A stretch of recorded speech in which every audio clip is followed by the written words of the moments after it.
Just like Dutch Vanderland, I had a plan. Choose games of my never-ending backlog, play them and make videos documenting my journey. But instead of keeping up with getting through my backlog, I ended up putting way too much time into one game series. And that leads to the inevitable question.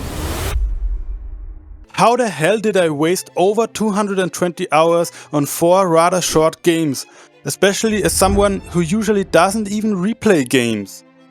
Well, I hate to blame other people for my misery, but responsible for starting this obsession of mine is one very special lady. No, not the vampire lady. I'm talking about the lady who lives with me, because she gifted me Resident Evil Village earlier last year, and that was my gateway drug into achievement hunting.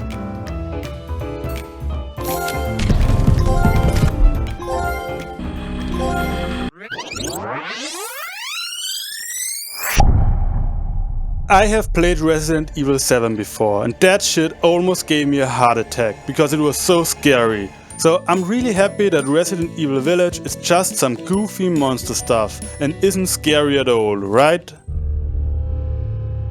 Right?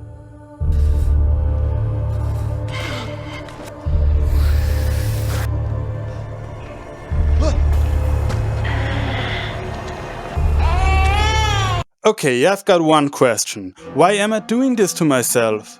Actually, I've got a few more questions, like why is Mia still an annoying cunt? And how does Chris always show up at the right moment to do me a favor?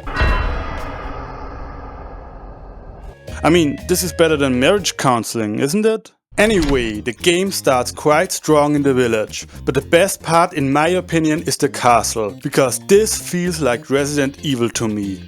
Being trapped, finding keys, solving puzzles, running from a stalker. Even though, secretly, I hope she catches me. Unfortunately, I feel like aesthetically this area is already the highlight of the game. But I do like the other areas as well, especially the next one on the menu, House Beneviento. I enter the house like... Knock, knock! Man, no! Too many dolls! This area is not only great because the emphasis here lies on puzzle solving, but also because it is the scariest part of the game. Unfortunately, from here on the game becomes more and more action heavy. This can definitely be understood as a point of criticism. However, the action is well done and I liked it.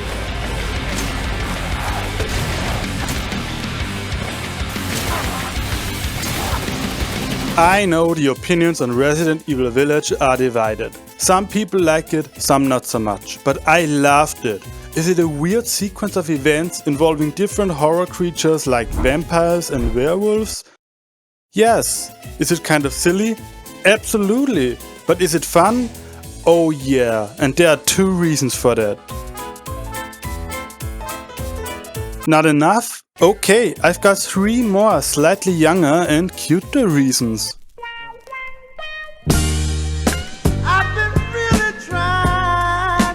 All jokes aside, the big factors that work in favor of Resident Evil Village are the pacing and variety.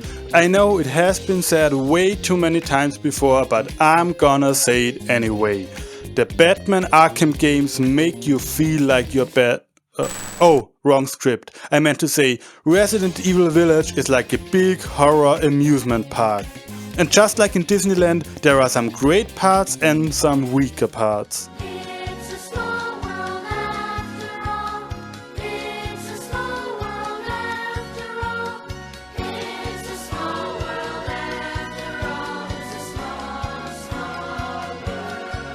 When you try to appeal to different audiences, like horror fans and action fans, you run the risk of getting a product that does nothing really well. But for me personally, they got the balance right with Resident Evil Village. And so I enjoyed my time with some charming ladies that I killed very reluctantly, believe me. I met Chucky the doll, the ugly fish no one cares about, and the one and only... Heisenberg.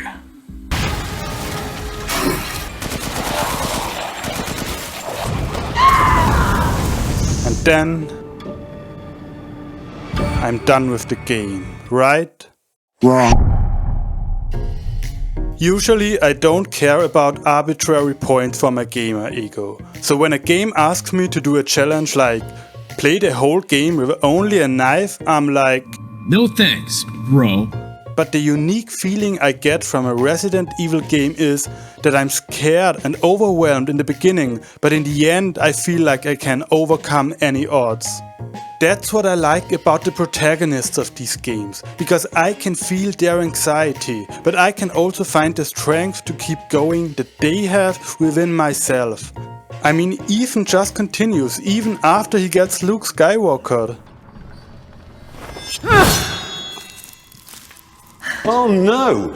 Anyway. That's not how this works. So, after beating the game once, when I'm wondering, could I really beat the game with only a knife?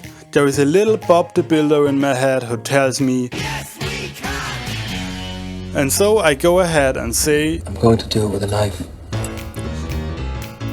The knife-only run is interesting insofar that it makes me realize that the game is much easier and less scary than I thought it was. With a knife as my only means to slaughter my enemies, I'm becoming somewhat of a pacifist and let a lot of them go on with their lives while simply running past them. This serves multiple purposes. First of all, I obviously don't want to spend an unnecessary amount of time stabbing people. After all, I'm a wizard, not a llama. Furthermore, this helps me check off multiple challenges at once, like the Dashing Dad speedrun trophy for finishing the game in under 3 hours. By playing that way, I can also go the whole game without healing and with spending less than 10k at the merchant for the Don't Trust That Snake Oil and Frugal Father trophies. After the Knives Out speedrun, the only thing I have to do is a run on Village of Shadows difficulty, which is the hardest difficulty of the game, and probably the hardest difficulty I have ever played any game on.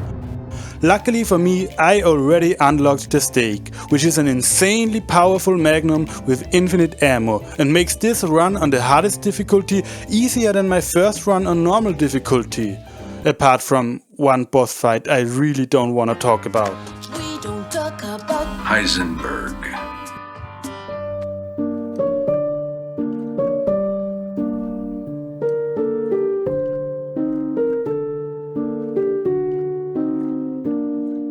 Anyway, after a few attempts I'm also getting the Heisenberg fight done. And then I'm done with Resident Evil Village and get my shiny platinum trophy.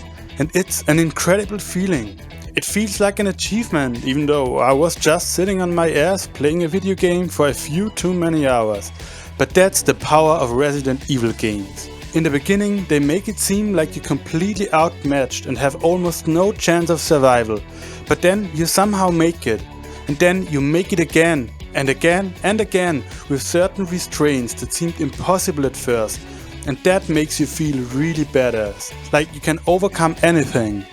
But that feeling also leaves me longing for more. So what other choice do I have than to go play some more Resident Evil?